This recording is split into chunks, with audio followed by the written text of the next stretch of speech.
Накратко, во однос на првиот столб и улогата на државните институции, препораката е практично да овој пристап за превенција и справување со странското мешање и влијание да се вгради експлицитно во релевантните национални стратегии и политики. И ова е важно прашање кое што го споменавме и на почетокот и еве сега уште еднаш да се спомене, потребна е мала но функционална координацијска структура, единица или меѓуресорска работна група. Институтот за комуникацијски студии формираше минатата година една таква група, можеби да го отвориме прашањето како таа да се повеќе да се формализира и да стане функционална, нели?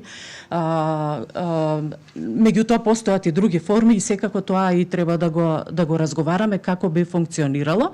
Значи оваа група тело да има јасен мандат за следење на трендови, проценка на ризици, редовен мониторинг, усогласување на пораките. Споменавме дека имаме неконзистентност во пораките или пак тие ги има само за време на кризни и ризични ситуации. Оваа структура мора да работи транспарентно и да има јасни ограничувања улоги, секако со почитување на слободата на изразување. Во вториот столб адресирање на структурните ризици во јавниот сервис и генерално во медиумскиот систем, што може да се направи.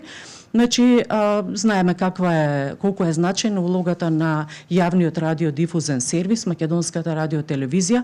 Потребно е системско јакнење, поддршка на независноста, реални гаранции за независност, стабилно финансирање, бидејќи секако може многу да се направи во рамки на јавниот радиодифузен сервис во однос на адресирање на овие прашања, а пред се да речеме да се вгради и како тема и во стратешките документи на јавниот сервис, но и во етичкиот кодекс и етичката рамка. Па таа понатаму да се доразвива според предизвиците кои што ги носи овој феномен.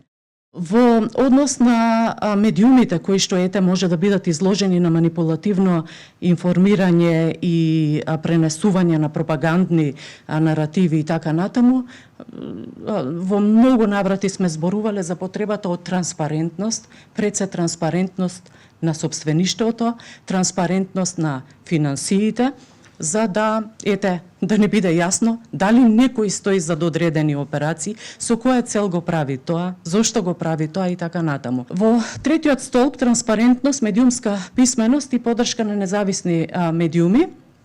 Значи, знаеме, долго време се зборува, има различни иницијативи во однос на медиумската писменост, меѓутоа она што ние го нагласуваме како потреба е таа да стане системска јавна политика. Институтот за комуникацијски студии се обидува во високото образование да ја воведе, Македонскиот институт за медиуми доста долго време исто така работи на иницијативи за медиумска писменост, основно средно образование, меѓутоа ова да стане систем, а не поединечни проектни иницијативи. Четврти столб координација, значи мултисекторска координација, поврзување практично на безбедносниот, медиумскиот и граѓанскиот сектор. И во петтиот столб онлайн платформи, синтетички содржини што ги генерира вештачката интелигенција и тоа е мощно важен аспект кој што треба да го офатиме. Тука размислувавме за идејата за воспоставување на еден јасен национален изборен протокол за координација меѓу државната изборна комисија, релевантните државни институции, регулаторот и граѓанските наблюдувачи со цел да се адресира и овој феномен заеднички.